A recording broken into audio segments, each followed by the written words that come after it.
여러분 혹시 1분 미만이라는 유튜브 채널을 아시나요? 이 채널은 채널 명대로 대부분의 영상을 1분 미만의 쇼츠 포맷으로 제작하여 핵심만 빠르게 전달하는 것이 특징인데요. 현재 260만 명이 넘는 구독자를 보유하고 있습니다. 이 채널이 인기가 있는 여러 이유가 있는데 그중 한 가지는 바로 써먹을 수 있는 실용적인 정보를 다루기 때문입니다. 예를 들면 기업들이 숨기는 환불 규정이나 스마트폰의 앱의 숨은 기능들을 알려줍니다. 바뀌게 되는 각종 법들 또는 신청하지 않으면 못 받는 지원금에 대해서도 알려주고요. 많은 분들이 헷갈려 하시는 우회전 시 어떻게 해야 되는지에 대한 정보들도 자세히 알려줍니다. 정말 유익한 내용들로 가득 채워져 있습니다. 그래서 몰랐던 것들에 대해 알게 된 것에 대한 감사 또는 이 채널의 이 대단한 정보력에 대해 감탄한 댓글들이 많음을 볼 수 있습니다. 이처럼 아는 것 중요합니다. 모르면 손해보는 경우가 많기 때문입니다. 또한 당연히 누릴 수 있는 권리임에도 불구하고 몰라서 혜택을 받지 못하는 경우도 많기 때문이죠. 그래서 모든 사람들은 자신을 유익하게 할 지식과 정보를 얻기 원합니다. 더 나아가 사랑하는 자녀들이나 가족들이 좋은 정보를 알기를 원합니다. 그래서 진학이나 취업 정보, 건강 정보, 신청해야만 받을 수 있는 지원금 등 유익한 정보들을 카톡이나 다양한 방법으로 전달해 줍니다. 오늘 사도 바울에게서도 이런 마음을 볼 수 있습니다. 사도 바울은 3년간 자신과 함께 했던 에베소 성도들이 알게 해달라고 간절히 기도하고 있습니다. 이는 기도인과 동시에 너희들이 정말 알기를 원한다라는 강력한 메시지이기도 하죠. 이는 모름을 통해 그들이 손해보지 않고 알물 통해 유익을 누리기를 바라는 간절한 마음이 담겨 있는 것입니다. 그렇다면 사랑하는 성도 여러분, 사도 바울이 간절히 기도한 에베소 성도들이 반드시 알아야 될 그 유익한 것들은 무엇일까요? 오늘 본문 말씀을 통해서 함께 세 가지로 생각해 보기 원합니다. 먼저 진정한 소망이 무엇인지를 알아야 합니다. 소망은 참 위대한 단어입니다. 이는 인간의 정신과 삶을 지탱하는 가장 강력한 심리적 에너지라고 할 수 있습니다. 소망은 하루를 살아낼 수 있는 힘을 만들고요, 삶의 모습을 변화시키고요, 고통을 극복해 해내기도 합니다. 결국 소망은 내일을 살아갈 수 있는 이유 또는 동력이라 말할 수 있습니다. 그래서 이런 말들도 있습니다. 인간은 소망 없이는 단 하루도 살 수 없는 존재다. 소망을 잃는 것은 영혼의 호흡을 멈추는 것과 같다. 또 이런 말도 있습니다. 인간에게 가장 위대한 치유제는 약품이 아니라 바로 내일에 대한 소망이다. 그래서 사도 바울 역시 오늘 본문에서 소망을 언급하고 있습니다. 에베소 성도들이 소망을 알기 위해 기도하고 있습니다. 어떤 소망입니까? 부르심의 소망입니다. 그렇다면 여러분, 이 부르심의 소망이 구체적으로 무엇을 의미할까요? 이는 하나님께서 에베소 교회 성도들을 예수 믿게 하실 때 주신 소망을 가리킵니다.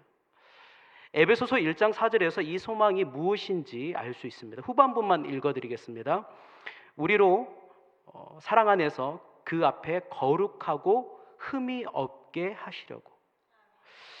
네, 이는 마침내 하나님 앞에서 거룩하고 흠이 없는 온전한 존재가 되는 소망을 말하는 것입니다. 여기에는 어마어마한 기독교 진리가 담겨 있습니다. 여러분, 이것을 이 주석해 놓은 모든 것을 요약해서 말씀드리면 이렇습니다. 죄 덩어리인 우리가 장차 단 하나의 죄의 오염도 남지 않는 완벽하게 거룩하고 영광스러운 몸으로 부활하여 더 이상 죄와 고통 그리고 눈물이 없는 새 하늘과 새 땅을 상속받아 삼위 하나님과 영원토록 온전한 사랑의 교제를 누리게 되는 진정 복된 존재가 된다. 여러분, 이것이 거룩하고 흠이 없는 존재가 되는 것에 담겨 있는 부르심의 소망입니다. 놀라운 사실은 이 부르심의 소망은 주관적 낙관주의가 아닙니다. 즉 이뤄줄 수 있거나 혹은 이루어지지 못하는 개인의 간절한 바람이 아닙니다. 이는 하나님께서 반드시 이루실 객관적 실제입니다. 성도에게 꼭 이루어질, 반드시 맞닥뜨릴 실상인 것이죠. 여러분, 얼마나 감사하고 감격적인 사실입니까? 그렇게 사도 바울은 지금 에베소 성도들이 이 부르심의 소망을 알 수 있기를 기도하고 있습니다. 왜냐하면 그들은 사도 바울의 로마 감옥 투옥, 나아가 로마 제국의 압박으로 인하여 어둡고 버거운 현실 속에 있었기 때문입니다. 그런 절망적인 상황 속에 있던 에베소 성도들이 반드시 실제로 이루어질 하나님의 부르심의 그 영광스러운 소망을 선명히 깨달아 고달픈 믿음의 길에 낙심하지 않고 기대함으로 묵묵하고 담대하게 걸어가기를 사도 바울이 바랬기 때문입니다. 여러분, 이것은 지금도 마찬가지입니다. 현재 이 땅을 살아가는 우리는 죄덩어리인 우리가 장차 단 하나의 죄의 오염도 남지 않는 완벽하게 거룩하고 영광스러운 몸으로 부활하여 더 이상 죄와 고통과 그리고 눈물이 없는 새하늘과 새 땅을 상속받아 삼위 하나님과 영원토록 온전한 사랑의 교제를 누리게 되는 진정 복된 존재가 된다는 이 부르심의 소망을 제대로 알아야 합니다. 그리고 이 소망을 가슴에 품어야 합니다. 그리스도인답게 사는 삶, 그것이 절대 만만치 않기 때문이죠. 디모데후서 3장 12절에서 무릇 그리스도 안에서 경건하게 살고자 하는 자는 박해를 받으라고 알려주고 있는 것처럼 그리스도인답게 살아가야 할 때 감당해야 될 어려움들이 작지 않습니다. 예수 믿는 것으로 인하여 손해보는 일, 비웃음이나 무시당하는 일, 핍박당하는 일 너무 많지 않습니까? 이런 역경을 이겨내기 위해선 이 부르심의 소망을 바라봐야 합니다. 하지만 여러분, 이것이 그리스도인이 직면하는 어려움의 전부가 아닙니다. 또 다른 어려움, 아니 전 더 큰 어려움이 여기에 있다고 생각합니다. 바로 세상이 우리의 생각과 마음을 빼앗아 세상과 세상이 말하는 것들에 소망을 두고 살아가게 만드는 것이죠. 성공의 소망을 두게 합니다. 인기의 소망을 두게 합니다. 권력, 돈, 명예의 소망을 두게 합니다. 그래서 경제적 부유함으로 좋은 차, 넓은 집에서 사는 인생, 사람들의 부러워한 몸을 한 몸에 받고 살아가는 인생, 한마디로 잘 먹고 잘 사는 인생을 꿈꾸며 살아가게 합니다. 네, 잘 되는 거 좋습니다. 할 수만 있다면 여유 있게 넉넉하게 편리하게 살아야죠. 그런데 문제가 무엇입니까? 세상과 세상이 말하는 이것에 많은 소망을 두다 보니 정말 우리가 가져야 할, 아니 성도들만이 가질 수 있는 그 영광스러운 부르심의 소망에 점점 더 무관심해지는 경우가 많아진다는 것입니다. 이는 그 누구도 예외가 없습니다. 이 영광스러운 부르심의 소망을 두지 않으면 아무리 오랫동안 신앙생활을 했다 할지라도 이 세상과 이 세상의 것들이 말하는 것에 소망을 두고 살아가게 될 확률이 높습니다. 뿐만 아니라 세상적 기준으로 잘됨과 안됨 속에서 환호하거나 탄식하는, 하나님 모르는, 영광스러운 부르심의 소망에 대해 전혀 모르는 세상 사람들과 같은 모습이 될 확률이 높습니다.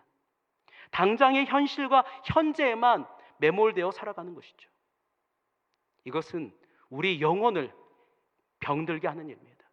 우리의 신앙의 걸음을 멈추게 하는 일입니다. 예수 믿는다고 하지만 세상 사람들과 똑같이 세상의 소망에만 취해 살아가고 있는 것이죠. 여러분, 이런 영적 실패에 빠지지 않기 위해서 우리의 가장 큰 소망을 세상과 세상의 것이 아닌 하나님의 영광스러운 부르심에 두어야 합니다. 죄덩어리인 우리가, 죄로 오염된 우리가 장차 단 하나의 죄의 오염도 남지 않는 완벽하게 거룩하고 영광스러운 몸으로 부활하여 더 이상 죄와 고통과 그리고 눈물이 없는 새하늘과 새 땅을 상속받아 삼위 하나님과 영원토록 온전한 사랑의 교제를 누리게 되는 진정 복된 존재가 된다는 이 부르심의 소망을 가슴에 품어야 합니다. 여러분, 이렇게 살아가기 위해 꼭 필요한 것이 있습니다. 이렇게 살아가기 위해 꼭 필요한 것, 18절 말씀에 너희 마음의 눈을 밝히사라고 말한 것처럼 성령님께서 이 세상과 세상의 것들에 어두워진 우리의 마음의 눈을 밝혀주셔서 무엇이 진정한 소망인지를 깨닫게 해주셔야 합니다. 이 부르심의 영광이 얼마나 위대한 것인지를 우리 마음에 느끼게 해주셔야 합니다. 세상과 세상이 말하는 그 소망이 인생을 살아감에 있어서 필요는 하나, 하나님의 부르심의 그 영광에 비해 얼마나 보잘것없는 것인지를 깨닫게 해주셔야 합니다. 그럴 때 우리는 진정 이 부르심의 소망을 가슴에 품고 살아갈 수 있는 것입니다. 놀라운 사실은 이 세상과 세상의 것이 아닌 진짜 이 부르심의 소망을 두고 살아갈 때에 상황을 초월한 기쁨, 감사, 힘이 우리 안에 샘솟듯 생겨나 성도답게 살아가게 하는 것을 우리가 발견할 수 있습니다. 여러분, 사도 바울 한번 생각해 보십시오. 로마서 8장 18절 생각하건대 현재의 고난은 장차 우리에게 나타날 영광과 좋게 비교할 수 없도다라고 고백하며 이 땅의 모든 것들을 배수물로 여기고 험난한 믿음의 길을 기뻐하며 달려갈 수 있었던 것은 그 안에 생생하게 살아있었던 그 하나님의 영광의 부르심의 그날에 대한 확실한 소망이 그 안에 살아 넘쳤기 때문입니다. 네, 여러분, 이것이 저와 여러분에게 반드시 필요합니다. 이 진정한 소망이 우리 마음에 살아있어야 고단하고 버거운 이 신앙의 길에서도 넘어지지 않고 화려한 이 세상과 세상의 유혹에 소망을 두지 않고 믿음의 걸음을 묵묵하게 걸어낼 수 있기 때문입니다. 사랑하는 성도 여러분, 반드시 기억하시기 바랍니다. 성도는 부르심의 소망에 대한 확신과 감격 없인 단 하루도 제대로 살아낼 수 없는 존재들입니다. 성도인 우리로 하여금 고된 하루를 살아낼 수 있게 하는 것은 썩어지고 사라질 이 세상과 이 세상이 보여준 소망이 아닌 반드시 실제로 우리에게 이루어질 하나님의 영광스러운 부르심의 소망인 것이죠. 여러분, 이 소망을 여러분 가슴 깊이 품으시기 바랍니다. 그리고 어두워진 우리의 마음의 눈을 열어 이 세상과 이 세상의 것에 소망을 두는 것이 아닌 진정한 소망, 이 소망의 영광스러움을 느낄 수 있도록 여러분 기도하시기 바랍니다. 그럴 때 이 소망이 우리를 성도답게 달려가게 할 것입니다. 그럴 때 우리는 주어진 삶 현장 속에서도 낙심하지 않고 또한 세상과 타협하지 않고 그 부르심의 영광스러운 존재에 합한 삶을 살아내게 될 줄 믿습니다.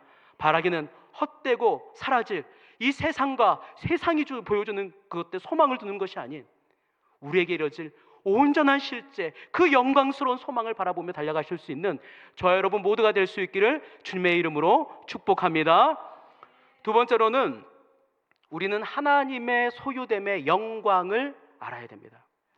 자, 여러분 18절 말씀 후반부에 보면 사도 바울이 에베소 성도들을 위해 기도하는 또 다른 내용을 볼 수 있는데요.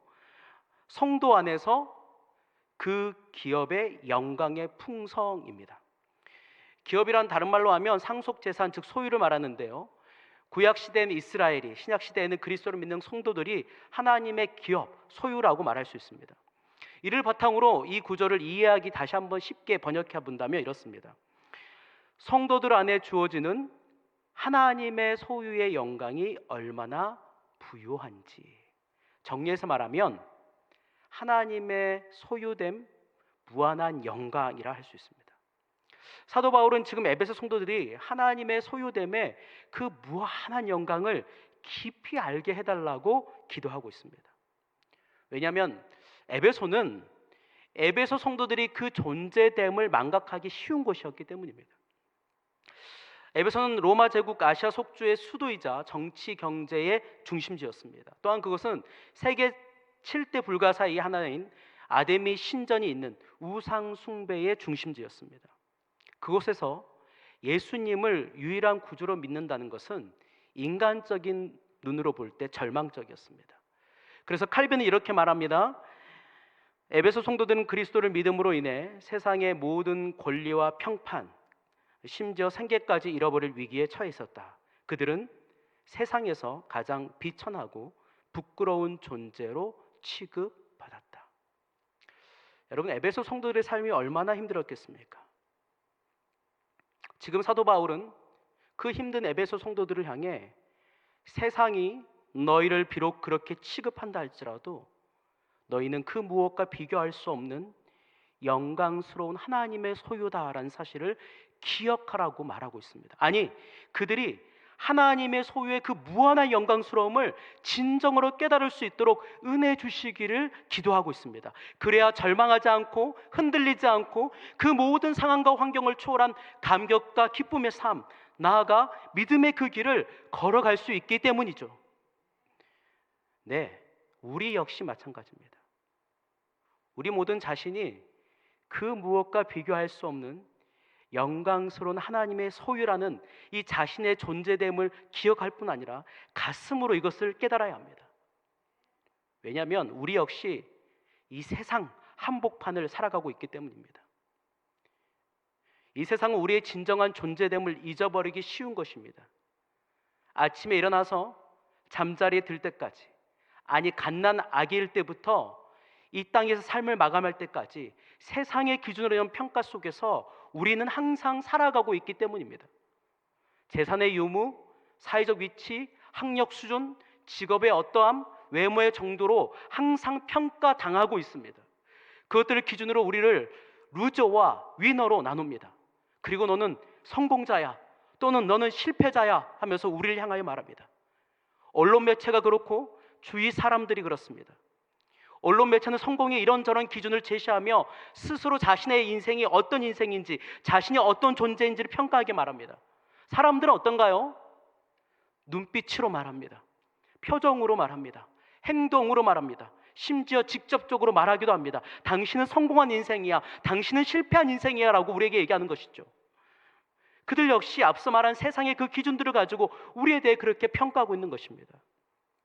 문제는 사회심리학자인 찰스 쿨리가 말한 거울자와 같은 일들이 발생합니다. 이는 인간은 주변 사람들이 나를 어떻게 바라보고 평가하는지를 끊임없이 의식하며 그 피드백을 통해 나는 이런 사람이구나 라고 정체성을 형성해 간다라는 견해인데요, 실제로 많은 사람들이 이 외적인 평가 안에서 자신을 성공자 혹은 실패자로 여기며 살아가고 있기 때문입니다. 비단 비그리스도인들 뿐만이 아닙니다. 그리스도인들 역시 마찬가지입니다. 그리스도인 역시 이 세상 한복판에 살아가고 있기에 사회와 주위의 평가로 자신의 존재됨을 생각하고 있다는 것이죠. 그리스도임에도 재산이 많으면, 직업이 괜찮으면 자신을 성공한 자로 생각합니다. 그리스도임에도 가난하면, 집이 없으면, 좋은 직장에 취직하지 못하고 결혼을 못하면 자신을 실패자라고 생각합니다. 아니요, 틀렸습니다. 이것은 바르지 못한 평가입니다. 철저히 세속적인 기준입니다. 사회와 주위의 사람들이 세상 기준으로 우리를 어떻게 평가한다 할지라도 그리스도인인 우리는 이러한 기준으로 자신의 존재의 어떠함을 평가해서는 안 됩니다. 만약 이렇게 우리의 세상의 기준으로만 자신을 판단하게 되면 우리는 다양한 부작용을 가질 수 있습니다. 대표적인 것 두 가지만 말한다면 우리 마음 가득 채워져가는 우울함, 그리고 교만이라 할 수 있습니다. 이런 세상적 기준으로 인한 부정적 감정들은 우리의 신앙, 나아가 인생을 망가뜨리는 나쁜 결과를 가져오게 되는 것이죠. 그러면 사랑하는 성도 여러분, 우리는 매일의 삶의 현장에서 들리는 이런 세상 기준에서의 평가를 이겨내야 합니다. 여러분, 거기에 휘둘려서는 안 되는 것입니다. 물론 이건 말처럼 쉽지 않습니다. 앞서 말했듯이 세상이 뉴스와 인터넷, 유튜브 등 다양한 언론 매체를 통해 실수 없이 우리 존재를 세상의 기준으로 평가하게 만들기 때문이죠. 또한 앞서 말했듯이 주위의 사람들이 눈으로, 태도로, 표정으로, 심지어 말로 우리를 그렇게 계속 평가하고 있기 때문입니다. 그러나 사랑하는 성도 여러분, 우리는 이런 평가에, 이 세상의 평가에, 주위의 평가에 휘둘리지 않고 착각하지 않을 수 있습니다. 왜입니까? 왜 우리가 이것에 휘둘리지 않을 수 있습니까? 그것은 바로 살아계신 하나님께서 항상 우리를 향하여 너는 나의 소중한 자라고 말씀하고 계시기 때문입니다. 여러분, 어떻게 말씀하십니까? 성경 곳곳에서 우리를 향하여 큰 목소리를 향하여 말씀하고 계십니다. 이사야 43장 4절에서는 내가 내 눈에 보배롭고 존귀하며 내가 너를 사랑하였은즉이라고 말씀하십니다. 스바냐 3장 17절에는 그가 너로 말미암아 기쁨을 이기지 못하시며 너를 잠잠히 사랑하시며 너로 말미암아 즐거이 부르며 기뻐하리라고 하십니다.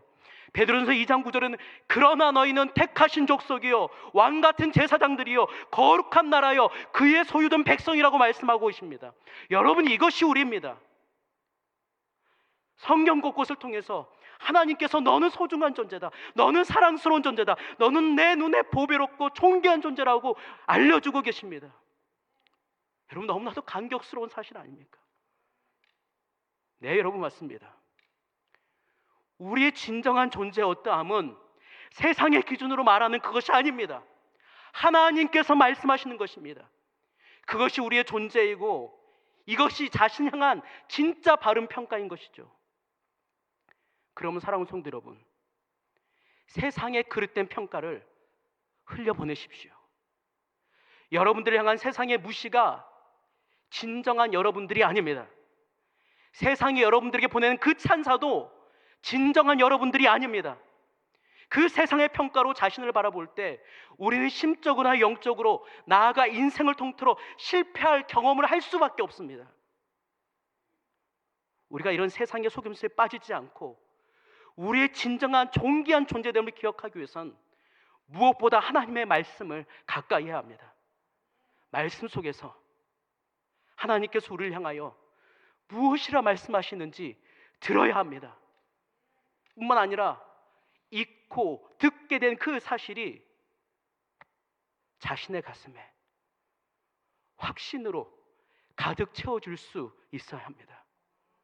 이를 위해서 간절히 기도해야 합니다.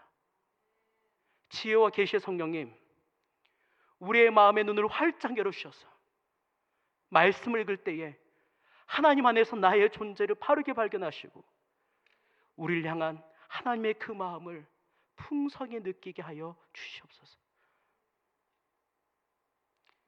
그럴 때 우리는 세상의 거짓된 소리에 혹함으로 교만하거나 또는 낙심하고 절망하는 것이 아닌 기록된 하나님의 말씀인 성경에 분명히 드러나 있는 우리의 존재를 깨닫게 되며 그 성령님의 조명하심을 통해 참 가치를 누리며 이 세상을 당당하게 살아가게 될 것입니다.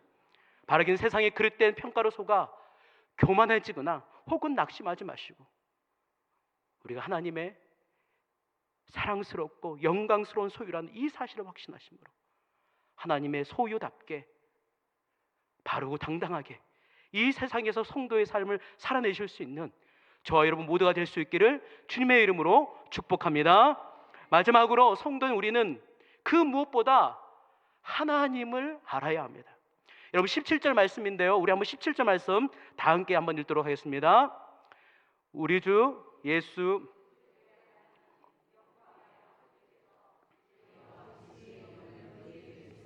하나님을 알게 하시고. 아멘. 지금 사도 바울은 에베소 성도들이 하나님을 알게 해달라고 기도합니다. 좋은 기도이고 필요한 기도이죠. 그런데 여러분, 당장 직면한 인생의 문제가 크고 고달플 때는 어떻습니까? 그 문제 해결을 위해 기도할 확률이 높습니다. 자신뿐만이 아니고 사랑하는 이들을 향해서도 마찬가지죠. 어쩌면 에베소 성도들에게 우선적으로 필요한 기도는 문제 해결을 위한 기도처럼 보일 수 있습니다. 당시 에베소 성도들의 삶이 우리가 상상할 수 없을 만큼 너무나도 고달팠기 때문입니다.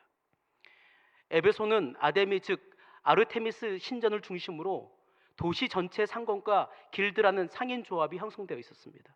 이것이 에베소 경제의 핵심 축이었습니다. 예수 믿는다는 것은 이 거대한 경제 생태계에서의 퇴출을 의미했습니다. 은세공인, 가죽공예가, 석공 등 대다수가 그들의 삶을 유지하는 것이었는데 우상 숭배와 직결된 것이었기에 신앙을 지키기 위해 이 직업을 포기하거나 길드에서 제명당했기 때문입니다. 결국 그들은 극심한 경제적 빈곤층으로 전락할 수밖에 없었습니다. 뿐만 아닙니다. 에베소 교회 구성원 다수가 사회적 약자인 노예와 소상공인이었습니다. 사회적 안정만이 전혀 없는 상태이기에 내일의 생존을 걱정해야 하는 현실적인 공포 속에 그들은 살아가고 있었습니다.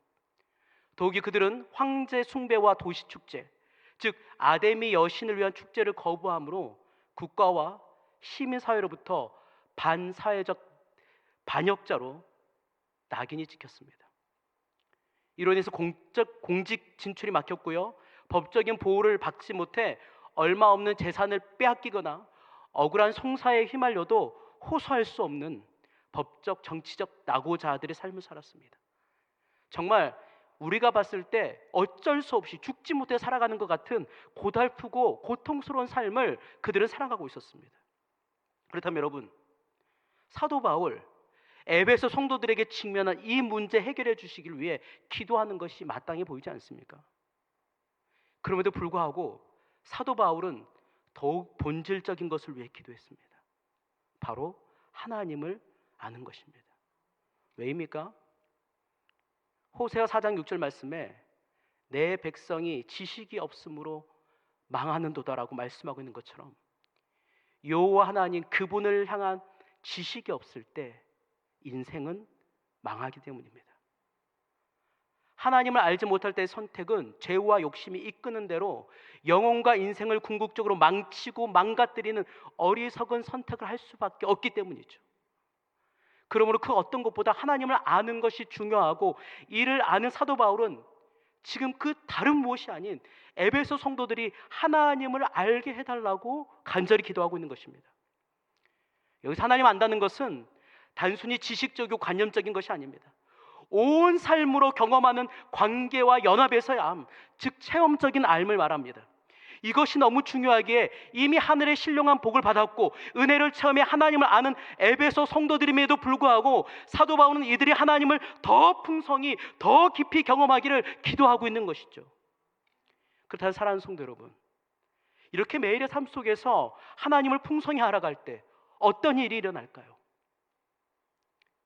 영생의 길, 생명의 길에서 멀어지지 않을 수 있습니다. 흔들리지 않고 믿음의 길, 그 바른 길로 걸어갈 수 있습니다. 그런데 그 길은 단지 원망하고 불평하며 가는 길이 아닌, 이 땅의 문제가 여전히 어렵지만 그 괴롭고 고통스러운 문제들 속에서도 감사하며 감격하며 기대하며 그 믿음의 길을 걸어갈 수 있습니다. 왜입니까?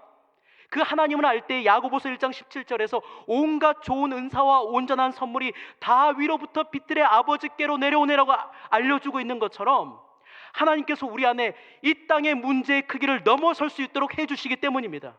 예, 맞습니다. 여러분, 하나님을 알면 담대해집니다. 하나님을 알면 평안이 찾아옵니다. 소망이 생깁니다. 영혼이 싱그러워집니다. 마음이 새롭게 됩니다. 인생이 살아납니다. 내 하나님을 알 때 우리에게 오는 영적, 심적, 나아가 인생의 유익은 너무나도 무궁무진합니다. 그러나 이 하나님을 알지 못하면, 이 하나님을 알미 깊어지지 않으면 재정의 문제가 풀리고 자녀가 잘 되고 사회적으로 높은 위치에 올라가고 건강이 회복되어도 믿음의 길이 아닌 세상의 길로 갈 수 있습니다. 아무리 외적으로 잘 되어도 내면에 찾아오는 어쩔 수 없는 공허함과 부정적인 감정들을 이겨낼 수 없습니다. 이것이 너무나도 중요하게 호세아 6장 3절에서도 그러므로 우리가 여호와를 알자, 힘써 여호와를 알자라고 토로하며 얘기하고 있는 것이죠. 그런데 안타깝게도 어떤 성도님들은 이 말씀이, 하나님을 알자라는 이 하나님 말씀이 자신과 크게 상관없는 얘기로 생각하실 수 있습니다. 이미 하나님을 잘 안다고 생각하기 때문입니다. 이 정도의 신앙 연수면, 또 이 정도의 하나님에 대한 경험이면 구원받고 성도답게 살아가기 충분하다고 판단합니다. 절대 아닙니다. 크고 위대하신 하나님 그분을 아는 것은 우주를 아는 것보다 더 훨씬 신비롭고 광활하며 무궁합니다. 그분을 아는 것은 끝이 없습니다. 유명한 복음주의 신학자인 제임스 패커 목사님의 말을 여러분 귀 기울여 들어보시기 바랍니다. 하나님을 아는 지식이라는 책의 서두에서 그분은 이렇게 말합니다. 하나님에 대한 주제는 너무나 광대해서 우리의 모든 사고는 광대함 속에서 길을 잃고 맙니다. 이 최고의 학문에 이를 때 우리는 우리의 다림줄로 그 깊이를 잴 수 없으며 우리의 형안으로 그 높이를 볼 수 없다는 사실을 깨닫습니다. 우리가 아는 하나님에 대한 지식은 광활하게 펼쳐진 해변가의 모래 한두 알 정도밖에 되지 않습니다. 네, 그렇습니다. 하나님을 알면은 끝이 없습니다. 위대하신 하나님은 감히 우리가 상상할 수 없을 만큼 크고 위대하고 광대하신 분이기 때문입니다. 그러니 여러분, 우리 평생에 이 하나님을 아는 일, 그것을 우리의 마음에 두어야 하는 것입니다.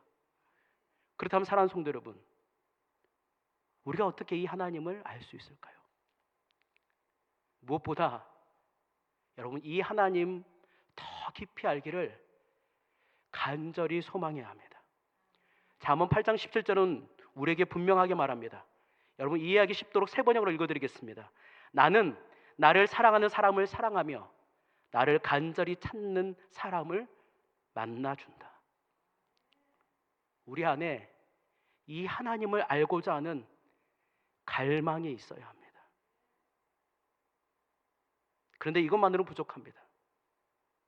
17절 말씀에 기록된 대로 지혜와 계시의 영을 통해서 가능합니다.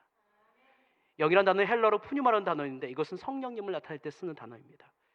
이것이 의미하는 바가 무엇입니까? 반드시 성령 하나님의 은혜, 도우심이 필요하다는 것입니다. 예, 우리는 성령 하나님을 통해서 그 위대하시고 광활하신 하나님을 더 깊이, 더 풍성히 만날 수 있습니다. 그렇게 사랑하는 성도 여러분, 이 하나님을 알기 위해 우리가 어떻게 해야 될까요? 무엇보다 하나님을 알기를 갈망해야 합니다. 그분의 깊이와 높이와 넓이를 경험할 수 있기를 소망해야 합니다. 뿐만 아니라 지혜와 계시의 성령 하나님을 통해 하나님을 더욱더 잘 알게 되려고 간구해야 합니다. 한두 번이 아니고 1, 2년이 아니며 평생의 소망, 평생의 간구가 되어야 합니다. 왜냐하면 하나님을 알면 알수록 믿음의 길에서 더욱 견고하게 바르게 서 있을 수 있기 때문입니다. 하나님을 알면 알수록 하나님이 주신 선한 것들을 누리며 맛보며 살아갈 수 있기 때문입니다. 네, 그러므로 우리 인생에 하나님을 아는 일만큼 중요한 것은 없습니다. 하나님을 아는 만큼 우리의 행복은 깊어지고 우리의 인생은 진정 형통한 인생이 될 수 있는 것입니다. 하나님을 아는 것, 이것이야말로 진짜 우리의 인생을 결정짓는 일입니다. 사랑하는 성도 여러분, 말씀을 정리하도록 하겠습니다. 여러분, 요즘 무엇을 알고 무엇을 알기 위해 힘쓰고 계십니까? 혹시 세상을 조금 더 편리하고 안락하고 부유하게 살 방법을 아는 일에 여러분들의 마음을 온전히 쏟고 있지는 않습니까? 이것 필요하고 알아야 할 힘이 분명합니다. 하지만 이것이 우선은 아닙니다. 이것이 우리의 가장 핵심은 아닙니다. 하나님의 백성이 우리가 알기 위해 힘써야 하는 일, 가장 우선으로 알고 싶어야 하는 것은 세상 사람들과 달라야 합니다. 바로 우리가 하나님 안에서 어떤 존재이고 하나님의 그 부르심의 소망이 얼마나 영광스러운지를 알아야 됩니다. 그리고 무엇보다 하나님을 알아야 합니다. 만약 여러분들의 마음의 무게중심이 세상의 편리함과 부유함과 안락함으로 가 있다면 그 무게중심을 이제 제자리로 옮기시기 바랍니다. 우리의 인생의 무게중심은 하나님 그리고 신앙에 있습니다. 바라기는 2026년의 절반을 지나가는 이 시기에 꼭 알아야 할 것 깨닫고 다시금 되새김으로 남은 6개월을 무게중심 흔들리지 않고 바르게 내려두고 진정 우리가 알아야 될 것 바르게 알아 형통한 인생을 살아가실 수 있는 저와 여러분 모두가 될 수 있기를 주님의 이름으로 축복합니다.